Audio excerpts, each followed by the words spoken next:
बिस्मिल्लाहिर्रहमानिर्रहीम। अस्सलाम वालेकुम दोस्तों, वेलकम करते हैं इमरान ऑफिशियल में। वो तमाम मेरे भाई जो सऊदी अरब का सफ़र करना चाहते हैं वो जल्द से जल्द सऊदी अरब का सफ़र कर लें, और जो सऊदी अरब में रह रहे हैं उनको भी सऊदी वजारत सेहत ने वार्न कर दिया है, क्योंकि इस टाइम जो मुल्क के हालात चल रहे हैं सऊदी अरब के और तमाम ममालिक के, जो कोरोना के हालात बहुत तेज़ी से बढ़ रहे हैं। आज के जो केस रिपोर्ट किए गए तकरीबन 110 केसेस सबसे ज़्यादा रिपोर्ट किए गए।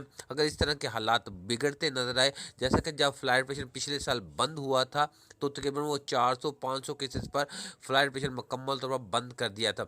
ये सूरत हाल डेली बेसिस पे बहुत ज़्यादा बढ़ रही है। इस टाइम यूरोप के ममालिक में जो नया वायरस है ओमिक्रॉन वायरस, इसने अपने पंजे गाड़ लिए। इस वजह से तमाम ममालिक अपने फ्लाइट प्रेशर भी बंद करने जा रहे हैं। जैसा कि कोई अंधेरी या हवा इस तूफान तेज़ आता है तो तमाम लोग खिड़की दरवाजे बंद कर लेते। इसी तरह ये वायरस जो ख़तरनाक है दूसरी निस्बत की ज़्यादा ये बहुत तेज़ी से फैलने वाला है, इसलिए तमाम लोग अभी से अपने फ़्लाइट पेशेंट बंद करने लगे और कुछ ममालिक कर्फ्यू भी लगाना शुरू कर दिया।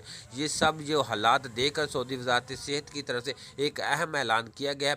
जैसे कि 2022 स्टार्ट होगा तो अगर केसेस में इसी तरह बढ़ते नज़र आए तो फ़्लाइट पेशेंट बंद हो सकता है। बहुत से लोग ये बोल रहे हैं कि फ़्लाइट पेशेंट बंद नहीं होगा, तो मेरा भाई ऐसी कोई बात नहीं, फ़्लाइट पेशेंट बंद हो सकता है। अगर इसी तरह डेली बेस पे आज 110 केसेस सामने आए, इसी तरह अगर डेली बेस पे 10 20 40 50 केसेस ज़्यादा आते रहे तो फ़्लाइट पेशेंट बंद हो सकता है।